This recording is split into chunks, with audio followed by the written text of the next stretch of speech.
Yeah. Whenever I hear that music, it gives me that like early morning talk radio, like, "Hey, how's it going?" And you have the perfect voice for it. I would love to do morning radio. The problem is I don't like getting up. I'm not a Yeah, morning person, so this like is right now, I rolled out of bed like 10 minutes ago, and here we go. Let's do this thing. you look good, man, for just rolling out of bed. Oh, thank you. Thank you. Yeah, this is like the third or fourth week we've done this show, and I was really digging it. I mean, I'm glad I am still digging it, but like Yeah. some mornings are tougher than others. What's up, Sherman? How you doing, man? Um, no, but it's cool though, because like I think when we talk Sunday night or Wednesday nights and shit, there's a lot of hype and energy and everything, and then the Right. after shows are just crazy, and like Yeah. here's a chance to just kind of chill and hang out and have some casual conversations and things. I'm a little disappointed that Kevin's not here. He was teasing, so, implying that he might join us this morning, and there's nothing like waking up on a Sunday morning with Kevin. Yeah, that's exactly what you want to hear on a Right. Sunday morning. What do you got? What do you got? Some coffee over there? Yeah, you like my my little coffee cup? Oh yeah, Mhm. what are you drinking? Tea? Yeah, I don't drink coffee. I it's not good for my anxiety. Going, so I switched to tea years ago. I actually, ironically, I think I rely on caffeine to deal with my anxiety because I think I'm like severely ADHD and I've like been overcompensating my whole life by just injecting stimulants straight to my brain. Mhm. I don't know. At least I tell myself that, but when I don't have any coffee or anything, I feel super anxious when I have no caffeine. I was drinking it when I was in middle school, and it was giving me heart palpitation. Well, yeah, I mean that's a little young. So I switched to tea. Yeah, no, I hear you. I don't blame you. So I guess everybody knows who you are. I think, Unfortunately. but if you don't, Andy is the preeminent, the Mecca. What is it? The supreme leader of Phish DJs, the golden standard, I think, Phish and radio host, because it's not just DJing. You do a little bit of both. Some shows you have are more just straight DJing. Other shows you've had guests on in the past. You do game shows. You do all sorts of fun shit, and you have a kind of mix. But I think we've talked about the interview stuff more in the past. I'm more curious now, and I wanted to kind of talk to you this morning about what it's like and what your process is for DJing Phish, because that has to be one of the trickiest thing, like knowing where to go and what songs to pick. I mean, the catalog alone being just monstrous. Like, how do you go in and tonight I'm going to open up with this? Like, this is what the first song I'm going to play tonight is. Sometimes, actually, most of the time, it's convenient to just use. We Phish fans, we love our anniversaries, so I'm able to okay, today is November 5th, so I'll play stuff around November 5th in previous years. So last night's show, we were listening to stuff from November 4th, November 2nd, and I think there was some November 5th. I don't remember. It was just last night. So I'll look at, and I usually go with the stuff that's in the jam chart, the stuff that people want to hear. What's interesting though is I've noticed over the past couple of years that there are certain things like on the jam charts, certain awesome jams that don't really translate well for radio. Yeah. Does that make sense? So do you know what it is about them that doesn't? It's usually the chaos and the noise jams that people tune out from. They're like, I can't do this. It's too much. Yeah. Whereas I love that type of stuff. So sometimes I have to all right, I really want to listen to this, but I know most of the audience is going to tune out because it just gets too, and it's usually Split Open and Melt, stuff like that, where it gets the too cacophony of sound and everything's going nuts. Yeah. And when you're live, it's phenomenal. But maybe tuning in on your commute or late night or whatever, or I tune in a lot when I'm cutting the grass. That's one of my go-to JEMP times. I have my commute time, but I anytime I'm doing yard work or whatever, because I put on the headphones and I listen to JEMP. And you're right. I don't know if I would want, so I have to jam in the morning. I have to find a balance. And I also know that anything I'm pumping out here through the studio is going through, this processing. And definitely, I think if you're listening to me for 3-4 hours, there can be you can get a little tired, I think, sometimes because it's so extreme. And Andy so I have to fatigue. fatigue. So I have to be mindful of what I'm playing and how yeah. You uh, put breathers in, I guess. It's kind exactly. of And the so I same do way that. Trey handles a set. Right. So I do that. So, we'll kick off, let's say we'll kick off the show with, yesterday we kicked off and it was a pretty intense jam. It was like mics into simple back into mics and then you got to take a little breather and we'll usually play something that's not Phish, or if we do play Phish, yeah, it's like you said, like what Trey does, we kind of go down a little bit. Um but yeah, I mean, and I can watch the live listener count, and I can kind of gauge in real time, like, okay, that didn't go well. Don't do that again. And so Have you yeah, ever been surprised, like where you put something on you think's gonna slap, and then you see like a plummet in listeners? yep, yeah, and it usually happens. Well, so that's the thing. It usually happens with stuff that is either A, chaotic, or B, we have to play it because it has that significance in Phish-tory. Right. For example, Tweezer on a live one is from 11 to 94 in Bangor, and it's like a half hour long, and Yeah. I played that last night. Who hasn't heard that? Yeah. You know what I mean? Most seasoned Phish fans, I would say. Right. So sometimes, they'll stick around because they want to hear it because it's good, and they want to hear it through us. They want to, because when we play stuff, it should sound better than when you're just listening to it through your regular streaming service or whatever. And yeah, or they've heard it a million times, like I'm done. I don't want to hear this anymore, and so they'll tune out, even though I think it's fucking awesome. So Yeah, there's a weird thing. I love it, and I think it's one great way of listening to Phish because it's one I don't want to think too much about it. yeah, But I think it balances because I feel like those types of jams, I need to be in a certain mood and I seek them right, out. But then there's other times where I just want to go mindless and listen to music I enjoy and not think about it. And I think that's where the DJ'd music works out really well. So I feel like maybe that's the whole idea, is like those monster jams. Just you don't want other people to pick your monster jams, right. right? Maybe, And I don't know. and I think I'm going to just kind of going forward. I've been thinking about this lately. Try to get away from the Phish-tory type programming. Yeah, I have this expectation that, look, if people want to hear something from an anniversary, they likely have already listened to it today. right. And there's a bunch of people posting about it and talking Right, about it right, and right, stuff. right. Yeah. So play other stuff, but then I'll get people bitching that I'm not playing something from the anniversary of whatever. So it's That's the nature of Phish fans, though. I right mean, you're always gonna on have the nature of somebody radio bitching. too, just in general. I mean, yeah, we get stuff. We get complaints, compliments, and complaints, just all over the board. You can't please everybody. You really can't. That's crazy. Do you guys have like a rule set or general like understood guidelines about playing non-Phish, like what the balance is, how far out, or is it pretty much whatever fixes your fancy and you're just like, I want to play some strange ass shit? So We try to, so station in general, we try to stick with, the music and the bands that influenced Phish and other jam bands. And when we say not Phish, that also includes other jam bands. So we do throw in, so for example, last night, Pure Saturation began our new Humphreys McGee themed show. We'll throw in the occasional Goose. When we really want to see the numbers plummet, we'll put some I Goose. was gonna ask you about the goose thing, but maybe we'll stay away from that. Well, I got a whole whole topic about that. Yeah, so and we'll play, your oldies, your 60s, your 70s.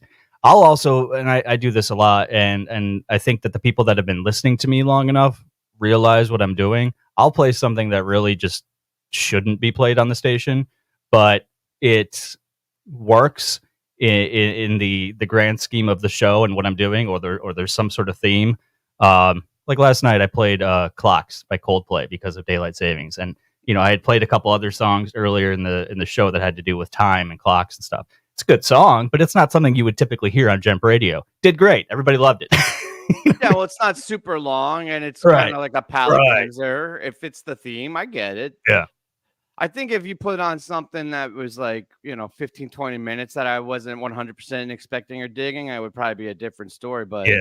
That you know. happens sometimes. There's a few like jams out there by band Can that are 20 minutes, 25 minutes or something, and we'll put those on occasionally. And yeah, if you don't know who Can is or what what you're listening to, and you realize that, well, this isn't Phish, and you'll tune out. It's unfortunate sometimes because we do see people, but and I want to get this clear, make this clear. A lot of people listen, but we do see people tune out, and we think, man, you're tuning out because we're playing a 3-minute song that isn't Phish, and then you're gonna miss what is coming up next, which is really good. We can't just be banger after banger after banger. We can't. And so yeah, we got to have those like you said, well, you're on 20. I mean, not you personally, but JEMP Radio is streaming, is broadcasting 24/7. There's always music going on. Now, I know you repeat shows and you have a lot of different programming, but that's still like a lot of fucking music to get out there. I feel like if you went to the same pool of standard bangers, I feel like it would you'd end up with the Sirius syndrome where it's like most of the time I tune in, it's one of like 5 songs I've heard already like a dozen times, and you're like, all right.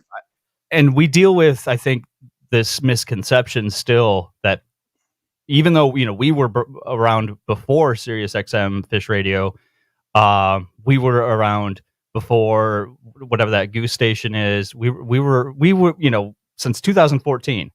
But there's still this misconception, I think, that some people have that we are the Phish radio station, that we play nothing but Phish. And so when they tune in and they don't hear it's Phish, called JEMP. Right. And so, we're trying to blame people that so much. our backronym now for JEMP is Jams, Entertainment, Music Programming. That's what JEMP stands for. Like that. I thought of that. So we're not Phish radio. There's a lot of Phish.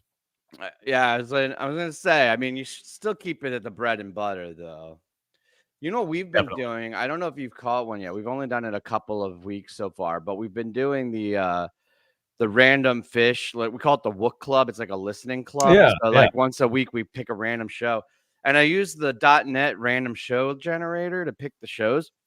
It reminded me of it when you were saying how you want to get away from like Phishtory, because like there's so many like podcasts and content out there, and like I'm not speaking down about it, like it's great, but like they do today in Phish history, and they like do everything like very orderly and controlled and like thematic, and I was like, I don't want to do any of that shit. I just want to pick random shows and listen to something I've never heard before, and it's been awesome so far. We've done 4 shows, and I've only heard one of them before. The other 3 I just completely off my radar, and they were shows that I would have had no reason to ever go back and listen to those shows. They would have been lost to me forever, unless I ever wanted to do like some crazy thing. But were some of them audience recordings? Yeah. Well, we're doing this week on Tuesday. We're going to discuss a show from '94 at Tulane University, and that the only version I found of it is a taper version audience and I love it though, because you just hear the energy and like in the room and but I don't know. You say that, but when we play an audience recording of something, we try not to do a full show audience recording, but if it's a song and it's an audience recording, it's polarized. There are people that do love it, but because it's an audience recording, and they tune out immediately. Well, I think you guys set yourselves up for that a little bit on like it's like a self-fulfilling thing though, because your quality of the sound coming out is so high, and your boards make like everything is like completely lossless and like just perfect. And so it is a little jarring when you put on JEMP, because there's an expectation. I know that. I feel the same way. I put it right, because when I'm listening to like this '94 show and I'm putting on like Phish.in or re-listen or whatever, I'm geared up. I'm expected. I'm like, okay, it's gonna be a little janky, Gonna sound like shit, right? but it's like I think of it as like I'm like a historian. Like, you know, you're in the library, you're like looking through the scrolls, Yeah. listening to the old tapes, like the old timers. But like when I go to JEMP, I'm like, oh, I'm gonna have like I usually put on like the nice headphone. Like I would never well, not that I never would, but like I wouldn't listen to JEMP just out of like my phone speaker. Like that would be stupid, right? Like I do it out of like the big speakers or out of my headphones. Yeah. Right. Because it has, and so like I can understand. I'm not saying they're right, but I can understand that idea of like, oh, I'm gonna tune into JEMP and then you hear a janky tapers recording. You're like, but then again, some versions that's all we have. Yeah. So if you want to play something specific that only has an audience recording, you have no choice. You mentioned headphones. JEMP Radio is meant to be listened to in stereo, surround, headphones, whatever. What was it? Last night I had to switch live on the air. I switched from stereo to mono because I was playing a song that just meant to be heard in mono, and if you were listening through headphones, you could hear that switch live. I don't know. I think that I think that's cool. I always tell people, I recommend when you're listening to us, especially when you're listening to my show, headphones, and if you're able to, if you've got spatial audio, turn that on because it's just so immersive. Yeah, it's so fucking cool. I've been telling people that too for the after shows. Like a lot of people will complain in the comments and like team chat. They'll be like, "Oh, the mix sucks on these webcasts." And I'm like, "Well, how are you listening to it?" Right. And they're like, I'm on my TV through the TV speakers, and I have the volume kind of down because my wife or my kids are sleeping or whatever. It's like that's not how. If you're gonna couch to, and like, listen, do your own thing. I'm not trying to be like elitist or whatever, but in my experience, because I used to do that too.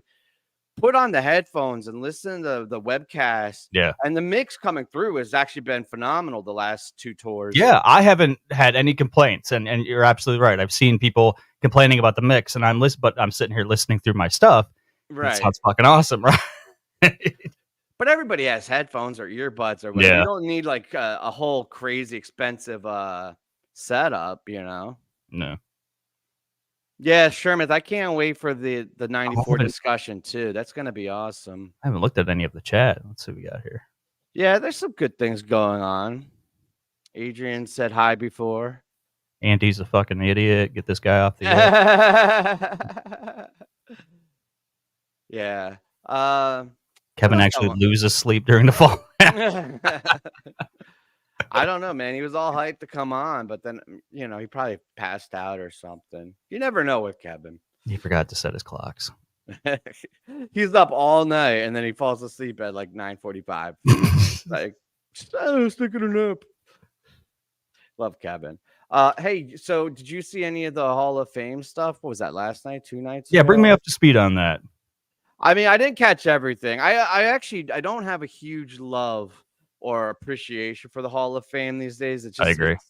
It becomes kind of like it's not even rock and roll Hall of Fame. Yeah, which I'm and I'm okay with that if that's the understanding. But like they kind of toe the line back and forth. Like I think having appreciating other types of music, especially the music that either directly influenced or is directly influenced from rock and roll, I don't mind that so much, but they toe the line, and sometimes they try to have this like classic hard rock type mentality, but then you go and but then the other thing is just it's so divisive, and it's become like, and also the decisions are suspect, right? There's people, well, like Phish, I would say, and that's such a cliche thing to say for us and the fans, but like at this point with the artists that have been inducted, it is a little, when people brought this up years ago, it was like, oh, it's not their time. Like when they first became eligible, you're like, no, just wait. But now it's starting to get like, well, oh, should I bring him on? I'm just gonna let him sit there. Who is it? That's a Kevin. Oh yeah. Oh, if we're talking Hall of Fame and everything, yeah. Oh, now he wants. Now he's gonna come on. there, Kev. He's pulling his hair back. Does he know he's on air? I don't think so. I don't think so. Oh. He wasn't ready yet. Oh, I just figured out what happened. What? He didn't set his clocks back. He thinks it's. I told you. Guarantee you. I told you. He thinks he's out. Oh man! No, wait, clock's back, or is it doesn't make forward? Sense. No, you move them back. So he would think it's 11:20. yeah. That doesn't make sense. No, it doesn't make sense at all. What has he done? Kevin is an enigma. He he is outside this space-time continuum here. He has his own. Bring him on. No, he's gone. I wanted to clarify just so people don't think I'm an asshole. I didn't kick him out. Well, he just dipped. He can clarify as much as he wants, but Yeah. Right. Come back, Kevin. I'm an asshole. I'm not an ass. I mean, all right, that's fair. No, but so the cool thing I thought about last night or the night before, Whenever it was. We've lost complete track of time here. Right.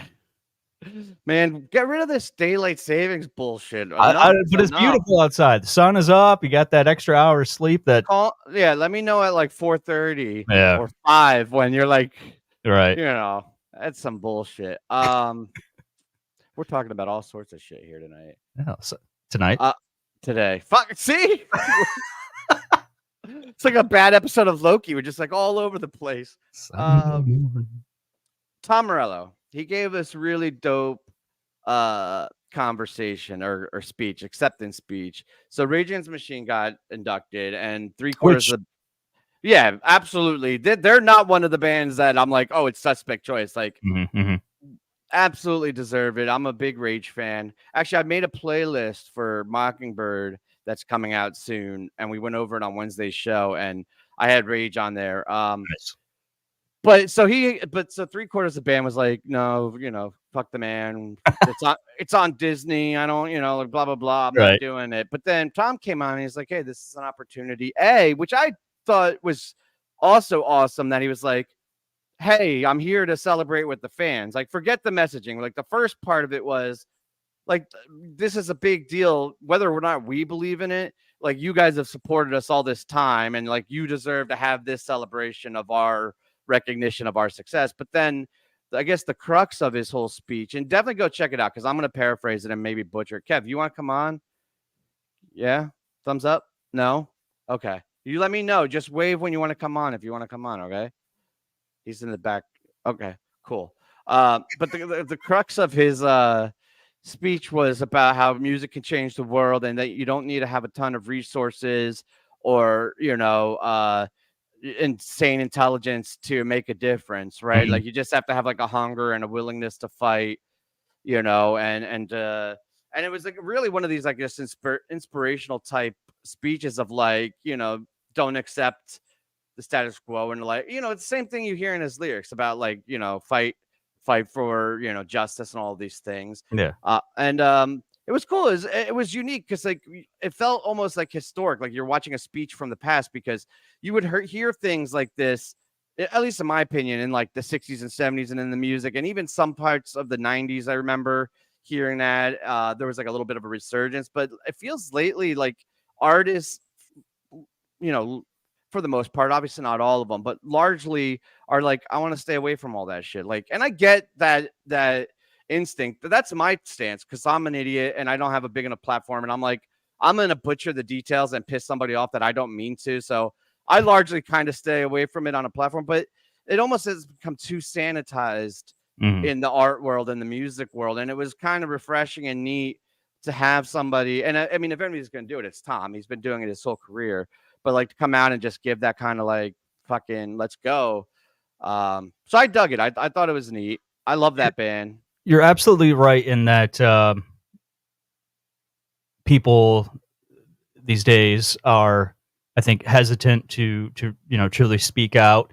But then there's also those people in those groups where, yeah, they can speak out, they can say whatever the fuck they want, they can do whatever the fuck they want, and it's just accepted. And so Rage being one of them. Hell, even like I don't know if this is a good example or not, but like South Park continues to get away with things that in today's society, today's day and age, others would not get away with, and they've always pushed that envelope. Right. So I feel like, and I don't know, that's another weird one because within the comedic space, I feel like there's looser, and I think there should be. I think it's right to have looseness because you don't want to lose that mechanism of social commentary, right? Like the turning the mirror on us. I don't know, man. See, this is one of those things that I'm not I'm gonna fuck the details up because like I don't like fucking making people feel shitty and and like the bully aspect of it. But at the same time, I don't want like the cancel, like shutting people down for having opinions and especially in the comic, comedian, comic world. Like I feel like you can have your voice and not get canceled. So it's like, don't be an asshole, I guess it's like my take. Like try not to be an asshole. I don't know. Everybody's a fucking asshole though right now. Yeah. Well, I mean, we're probably in the lead with that. So. Yeah. I'm not. So weird that Kev came on backstage and then just disappeared again. Is he still there?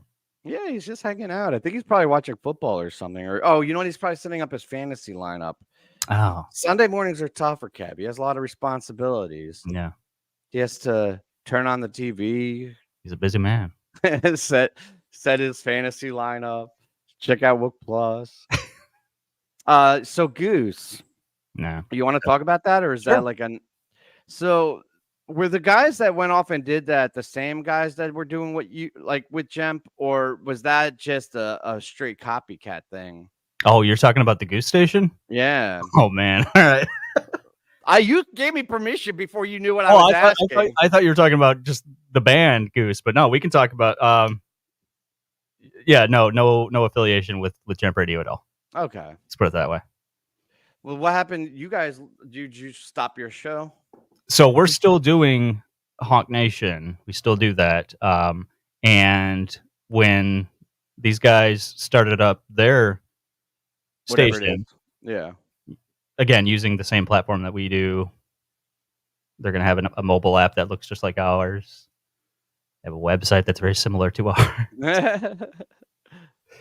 You should take it as flattery. That's my thought. We do, but yeah, but it's the saying publicly that, and I'm trying to be careful, saying publicly that they're modeling themselves after the Grateful Dead channel on Sirius when that's kind of fucked up. That's not what they're modeling themselves.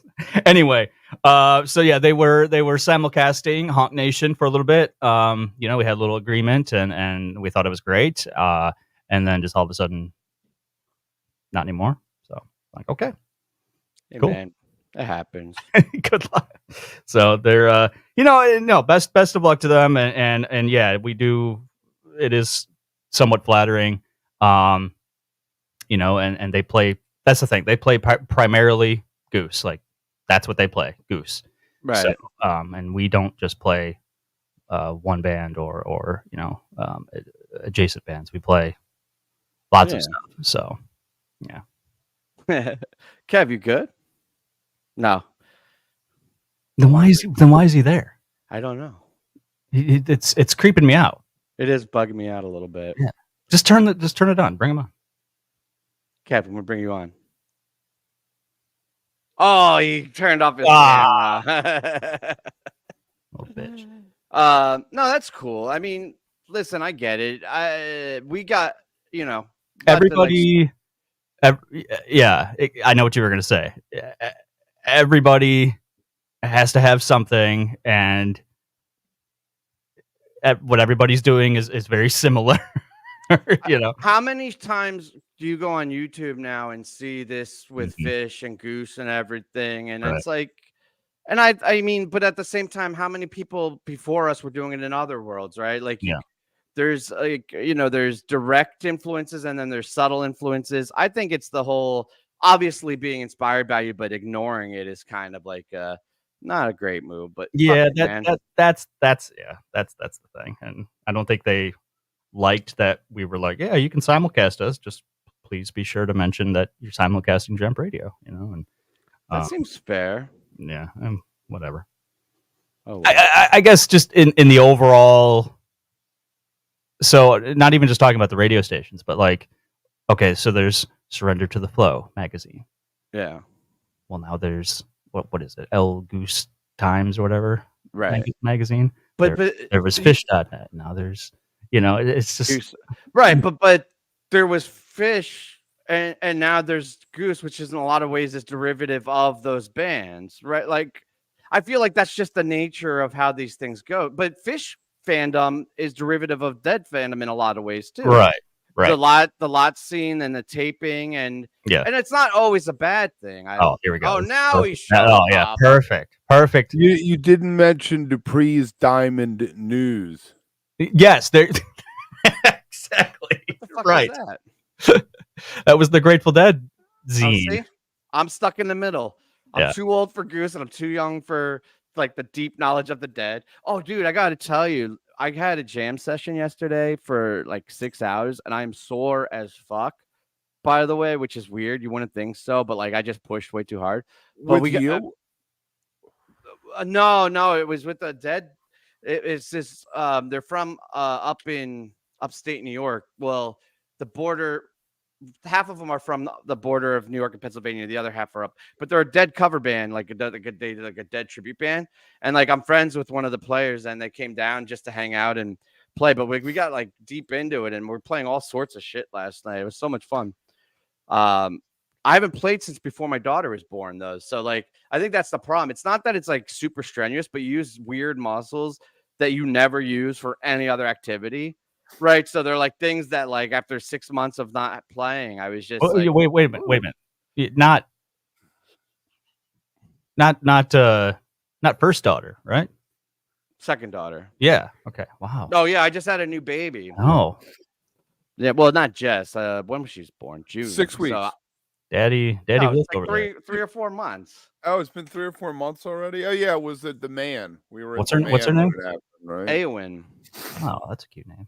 Yeah, so I have Eowyn and Evelyn. Eowyn was a shield maiden in Tolkien, like in Lord of the Rings and shit. And we're nerds, and I get like 80% of like the people that hear it are gonna be like, "Oh, that's a weird name," or they'll pretend that it's cool, but like smile, but like not get it. But like, I don't give a fuck. We love it. We're nerds, and we're names are so like there's no rules now. You can just name, name a kid Crayon, and then like, oh, it's a cool name.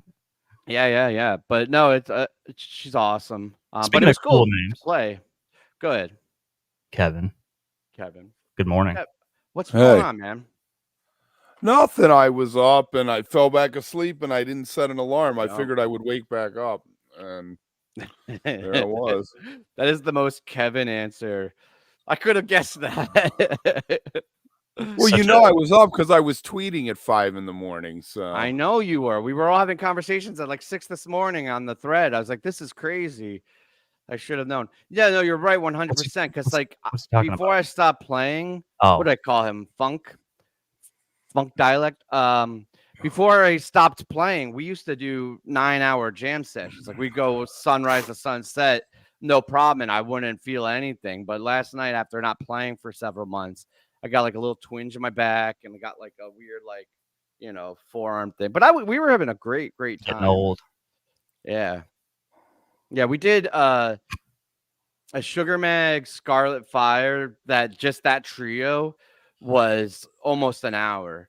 It was just this wild jam that we went on, and I was doing Fire like really super funky, like kind of meat sticky modern funky, and you could tell they're like more traditional, like 74, 77 Dead, and like I don't know. They looked at me, but they were digging it eventually, and we had fun. Kevin, I can't wake and bake, dude. I'm in awe of you right now. So was that it? You woke up, you smoked, fell back asleep? Yeah. Yeah, he's gonna fall asleep here live on the show. No. When we're done, I'm gonna try to run up to the liquor store, and then I have to meet Amanda to do my other thing, and then hopefully catch the Ravens game. Be done by 1:00. Yeah, you better get as fucked up as possible. So you can be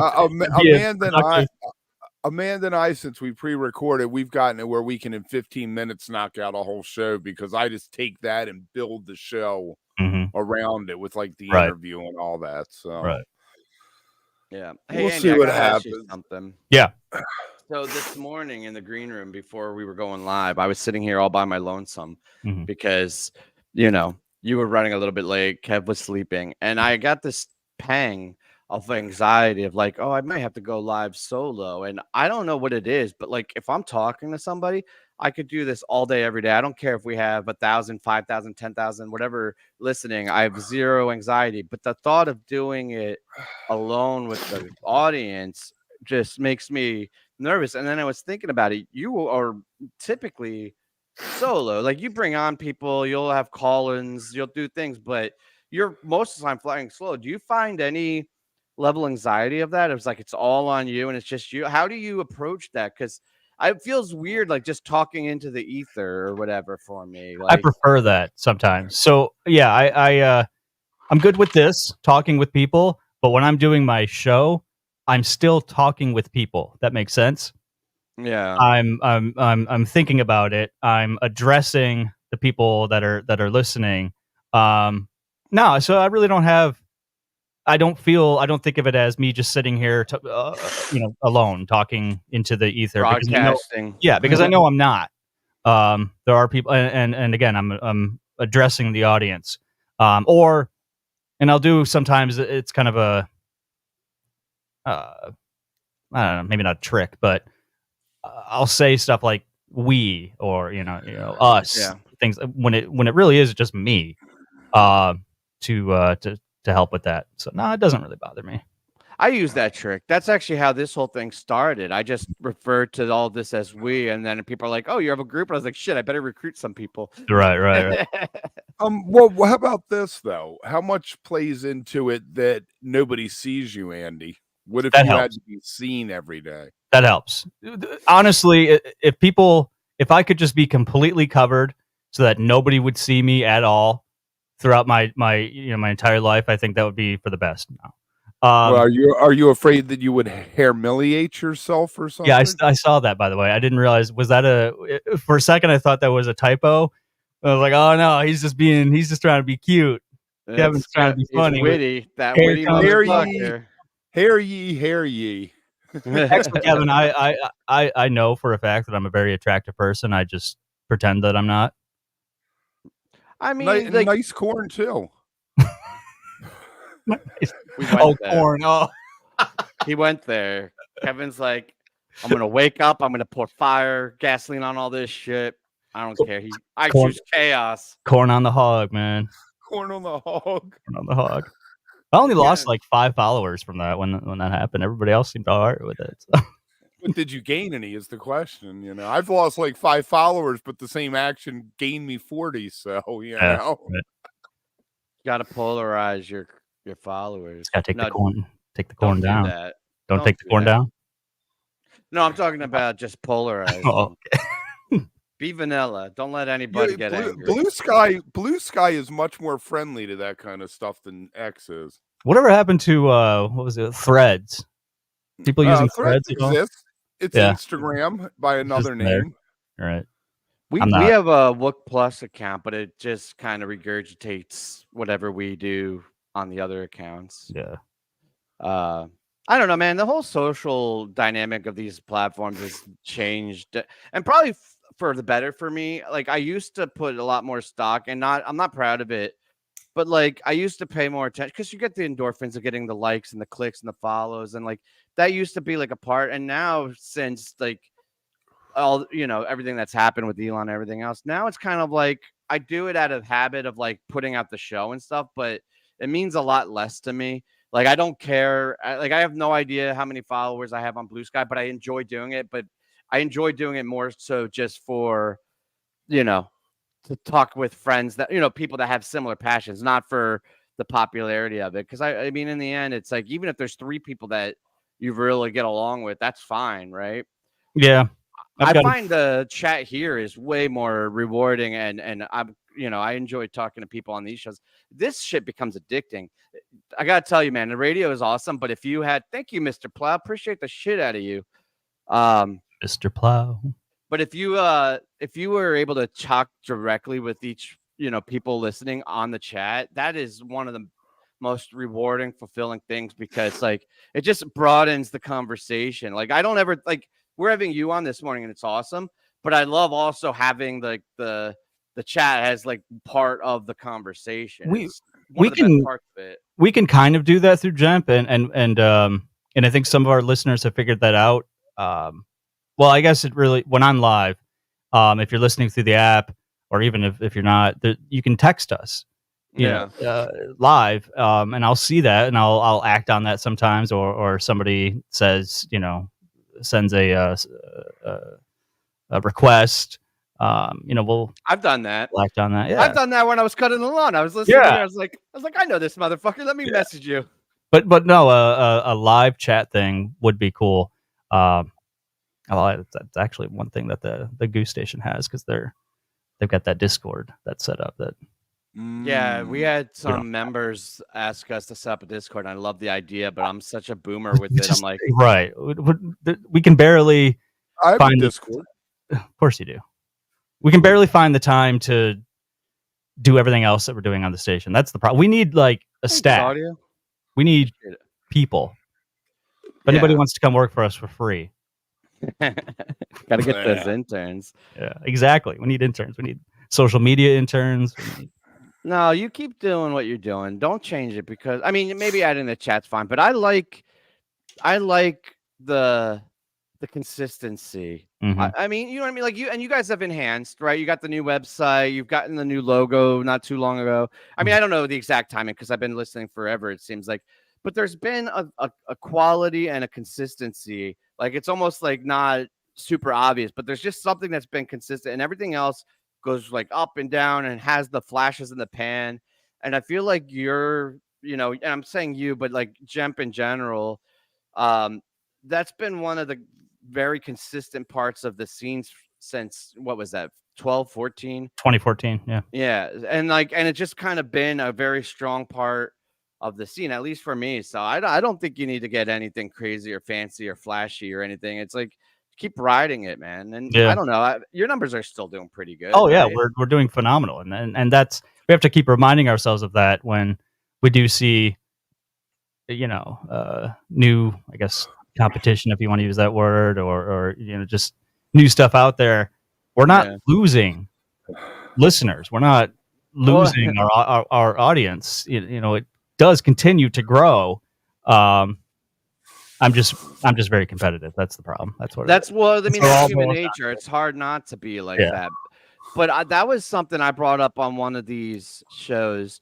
Was like, people were expecting us to get really competitive with Dev Zappa because we both do the YouTube things, and I had to remind them. I was like, "Do you know the capacity, the bandwidth that Phish fans have to consume all of this shit? There's no way a single entity would be able to keep up 100% and deliver, right? So it's like, it's great that you have, you know, community radio, but then you also have like just jams, because sometimes I want just Phish just jams, right? And then you have like Wook Plus, and you have F Zappa, and you have Osiris, because they're all different flavors that celebrate the music that we all enjoy. And I'm not judging you, because I'll get competitive too. Like that's the human nature of it. And there's some podcasts that I'm way more competitive with, and like, oh fuck those guys, than others. But I just gotta remind myself, it's like, this is fun, and like there's a room for everybody to just like support each other and to be a community. Are you conceding at this point that we have a podcast? Yeah, I'm sick of correcting people. We should, Kevin. I would love to make it an actual fucking podcast. When people ask me about my podcast, my what? I don't have a podcast. Well, when we started, we did so much video production. I edited new intros every time. We did skits, we did bits, we did commercials. It was awesome, and I want to go back to that at some point. But now we've, just because of like a lot of variables, we mainly bullshit and do this, like, and talk to guests, and this evolved into more of a podcast format. This is, you know, it's a return on investment, because back then we had like 50 people check things out, and like you spend like 20 hours making a bit, and then like 50 people would see it. I'm sure 20 of them was Kevin. Podcast is the dumbest fucking name for something, because originally podcast had to do with iPods. Yeah. You know? Is that where it comes from? Yeah, it was. No, but see, the validity of a word or a name, in my opinion, has to do with if it's generally accepted and the efficacies of it, right? So like, I got this argument with like 4.0. People say, oh, it's not 4.0. And I was like, well, there's technically no proper definition for any of the phases, But when I say 4.0, you know exactly what the fuck I'm talking about. Therefore, it is an acceptable term, because if you know instantly what I mean when I say it, it is a efficient, effective word that should be used. So yeah, I agree. Podcast is a dumb name, but when you say you have a podcast, everyone knows what the hell you're talking about. Therefore, it's a valid thing to use. And I guess you do radio, though. I feel like yours is different than like what we do. Yeah, but I should be less of a dick about that. So like, you know, I don't need to be correcting my grandmother when she says podcast. Like, wait a minute, you bitch. I didn't do a podcast, you know. Yeah, I think podcast is just becoming, like you said, it just means so many things. As long as they're talking about what I'm doing, yeah, I guess that's fine.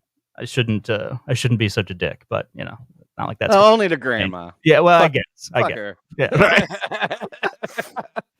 Kev, you missed our Hall of Fame discussion. Did you see any of that? I just saw the clip with Tom Morello. I heard you talking about that, and the clip with Jimmy Page inducting Link Ray. Yeah, and you were saying, which I love Link Ray. Lost a step. Link Ray, that song that he did, Rumble, was one of the foundational songs that eventually, in my approximation, led to punk rock. It was the first time that there was a song that dirty that actually, you know, it was one of the first songs that was ever banned. Even though it didn't have lyrics, the way it made the kids move and dance, what song they had to ban it. It's called Rumble. It's an instrumental that's just a low down, dirty guitar, you know. Wait, thing, they banned an instrumental? Yes, because people were impressive. grinding to it. People were rubbing their genitals together. I'm playing that next week. No problem. Now WAP doesn't get it, which is good. It shouldn't, but like you could, you know, talk WAP. Get away with WAP. You could go fully explicit, and there's no. Then it was just the ground. Wet ass pussy. There goes our sponsorship. YouTube algorithm has no idea what to do with us. Every episode, they're like, "You're under review," and then they come back there. Yeah, every single one, and they're like, "Oh, you're pushing a line, but I guess it's okay." That's the beautiful thing about radio. Although then again, I have to. Well, I do remind myself, but then I just don't care that sometimes there's families listening, so you don't want to hear Andy Michels, you know, talking about.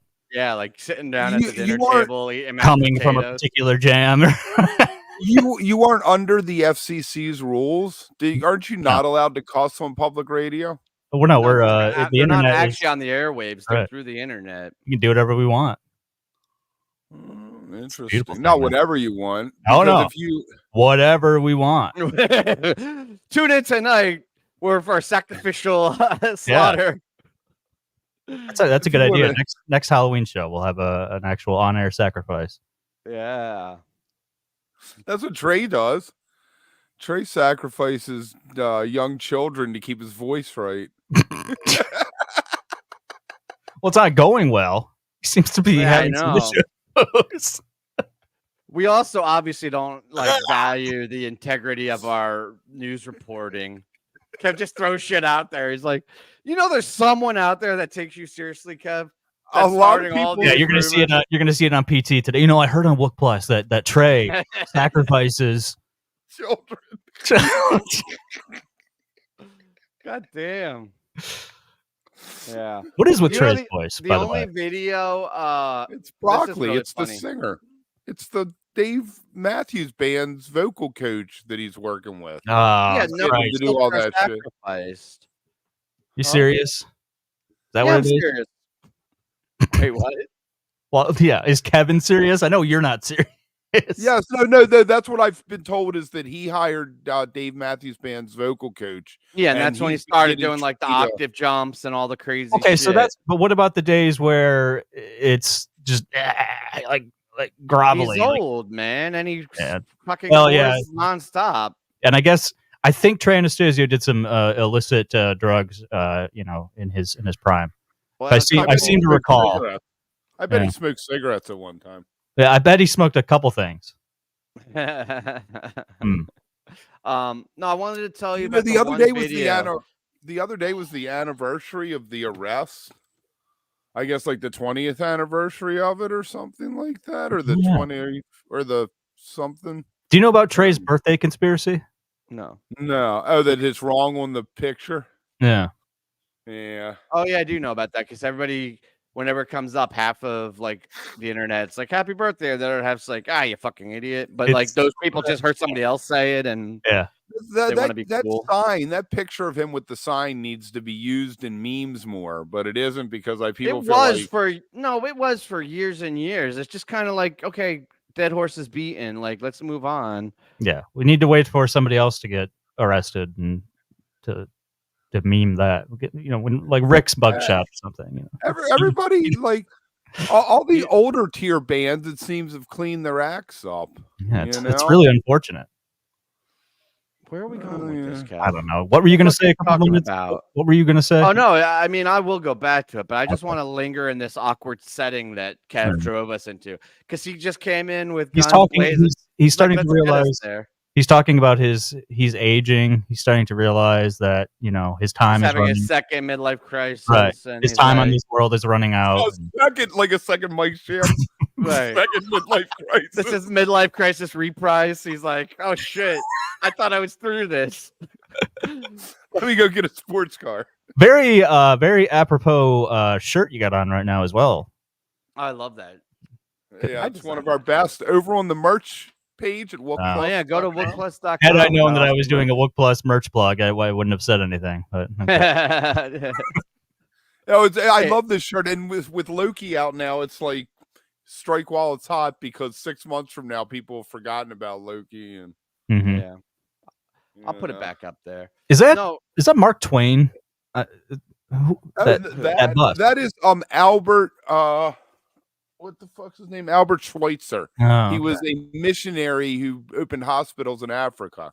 That bust was given to my grandfather by my grandmother on their first anniversary. There were only 50 of them ever made when it was made back then. And the guy who made it was actually Secretary of the Treasury before he decided to become an artist. And now it's just sitting there. And now it's just sitting there. The thing's worth like $30,000. Someone sold one on eBay for like $30,000. I'm like, 50 of them made, and it's just sitting there next to Scrappy Doo. Why not sell it? Why? My grandmother gave it to my grandfather. It means something. That's why. Yeah, it means $30,000. Are they still alive? No, they've been dead. I don't mean any disrespect, but Kev's like 100 years old. You really think his grandparents are alive? I know. When I asked that, I buried my grandmother on 9/11 while the world was going to hell. I didn't even have a TV or anything, because there weren't even like internet cell phones then, and smartphones. And so I was in church, and then at the funeral, and then we went to the thing afterwards, because all the out-of-town family came in, and it was all over the news that the world had ended. I buried my grandfather recently. Oh, that sucks. That. It's the thing is, it's a lot weirder. Taking conversation. Right, it's a lot weirder when you have to. I still have something to say. I'm gonna bring it in. It's not gonna be relevant at all because Kev completely derailed this shit. But I wanted to tell you, Andy. Yes, sir. Kev, please. Yeah, stand down, Kevin. I wanted to tell you about the one show on Wook Plus that YouTube did not forgive us for, and is still blocked based on whatever their standards code of conduct. Okay. It was simply titled "Ranking Dicks." Now, we know as Phish fans, we made this awesome video where, like, actually, I think you did the VO work for it, right? Where like number 9, number 8, like we had this awesome video, and I've gone back and tried to, like, what do you call that? Like, when you like challenge the opinion, dispute. The ruling. Dispute. Yeah. I've disputed it like a dozen times. I'm like, there are no dicks in this video. But you know what you have to do? I have to change the name of it. You need to put in there that it's for educational purposes. I swear, 100%. There is a video out there. It's been viewed like 50 million times of somebody waxing their genitalia, their undercarriage there. Right. it's educational, so YouTube leaves it up. Okay. It's just the guy. Is it a man or a woman waxing their undercarriage? It's a man. So it tells you how to shave your balls, basically. No, it's not. Okay, not that. It's his ass. Oh. Yeah. I'm But glad you clarified, because I feel like a bunch of people are videos. going to look up this video until you clarify. But it's educational, so YouTube leaves it up. So that's what you got to do. You got to put that it's educational, ranking dicks. Ranking dicks. Yeah, for educational purposes. Nope. I mean, that was a great video. We really put in a lot of effort on that, and it's upsetting to me that they don't appreciate our art form. What up, Kev? You got anything else? No. Good to see you. Sorry I was late. All right. Tuesday night, 10:00 p.m. We will be doing the Wook Club, so look out for that. We're going to be talking that 94th show from Tulane University. It's going to be really awesome. I'm looking forward to that conversation. Wednesday night at 9, we'll be back with Liv, and like and subscribe. Andy, this has been great. I really appreciate you coming on, man. Yeah, always. You can tell when you guys have run out of guests that it's time to bring me on. No, we're only like 4 nobody in. else. Well, wait. I was going to play the music and get us out, but weren't you like the first or second guest on Liv and like the first or second guest on the lot? And I was on the first lot. Yeah, you're on the first lot. I'm making a joke. Okay. No, we had Diane. It's not great for you, but it's the opposite. When we want to test things out before we bring on the real guest, that's when we call you. Okay. To work out all the kinks. I gotta have you back on the old JEMP Radio at some point. I would love to, unless you're talking to Kev. But both of you. We had Diane with 2 N's on that first show, and Andy and Amar and. Oh yeah, I did not belong. Vic, I think was on that first one. Yeah, people should go back and listen to it. Yeah. All right, we going? Good? Having a good day? See ya. Thanks, guys. See you guys. Cheers. Bye.